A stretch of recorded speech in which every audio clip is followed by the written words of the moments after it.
Yes sir! So for today's video, share ko lang kung paano natuto si Lance na mag-spell ng pangalan niya. Spell your name. Isa sa mga favorite niya na panoorin ay si Blippi.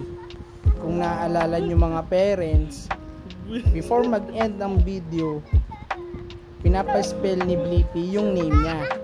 Natatandaan nyo, B-L-I-P-P-I Blippi! Then one time, nagpapatulong siya sa akin paano mag-search ng mga pinapanood niya.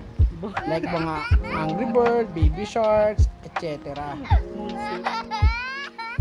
So dahil may keyboard yung TV namin, so dito ko siya tinuturuan paano mag-spell ng mga words na mga gusto niyang i-search na panoorin. The next letter. So dahil dyan, isa na rin to sa paraan ko paano siya matutong mag-spell ng pangalan niya. Maliban sa verbal. Oh, legit na, legit pa. So try nyo na. Okay, spell your name.